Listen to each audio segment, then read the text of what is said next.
icra etmək üçün Run düyməsini basıram.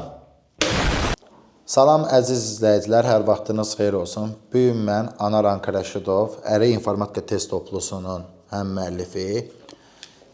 Buyurun.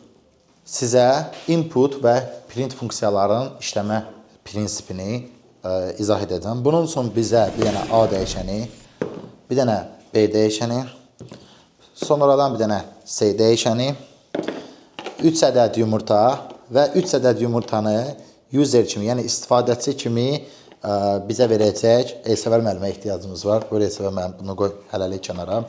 İndi isə yavaş-yavaş başlayaq izahımıza. Deməli, input funksiyası ilkin öncə deyirik ki, bir dənə input funksiyası niyə yazıram mən? Input funksiyası yazdıq. İndi fərz edək ki, biz sadəcə input funksiyası yazmışıq və icra edirik.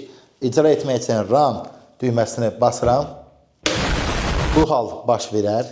Niyə görə? Çünki biz istifadəçinin proqrama göndərdiyi datanı, xammalı heç bir dəyişəndə saxlamadıq. Çünki input bu xətalıdır. Çünki input geriyə dəyər qaytaran, yəni returnable funksiyadır.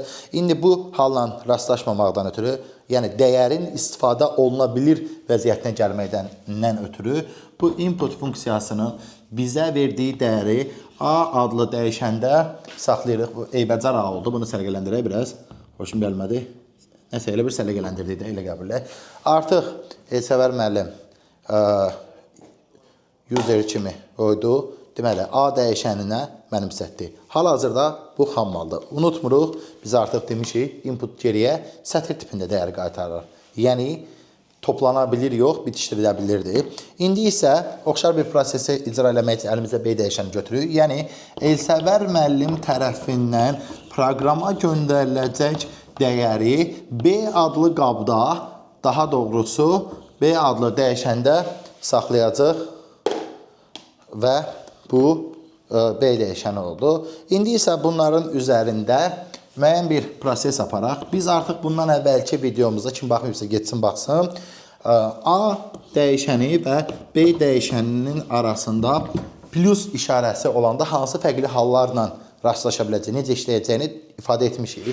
Cari plus burada toplama əməliyyatı etmir. Niyə? Çünki input geriyə sətir tipində dəyər qaytarır. Bunu C adlı bir dənə dəyişəndə saxlayaq. Bu A ilə B-ni artıq bu şəkildə eləyəcəyik. Deməli, C adlı dəyişənimiz burada. İçinə A-nı birinci demişik, qoy A-nı birinci deyək. A adlı dəyişən qoyuldu və B adlı dəyişən dəyəri qoyuldu. Artıq bunlara ehtiyacımız yoxdur. İstifadə edilə bilirdi. Yenə də bunların içində yumurta var. Görsənməsə də var. Deməli, hal-hazırda C dəyişənidir. İndi isə print funksiyasının nə anlam daşıdığını ifadə etməkdən ötürü print C deyirik. Bu zaman C dəyişəninin özü yox, C dəyişəninin dəyəri istifadəçiyə göstərilir. Gördüyümüz kimi bu da print funksiyasının ilkin işləmə prinsipidir.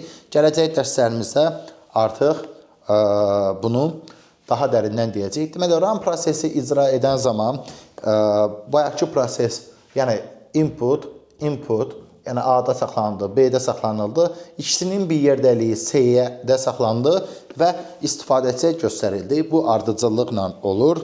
Ümidvaram ki, ilkin məqamlarda basic bilikləri bu şəkildə öyrənmək isə rahat olur. Əgər siz də mənimlə eyni fikirdəsinizsə, YouTube kanalına abunə olmağı, bildirişləri açıq etməyi və kommentlərdə öz fikirlərinizi bölüşməyi unutmayın. Növbəti videoda görüşənədək.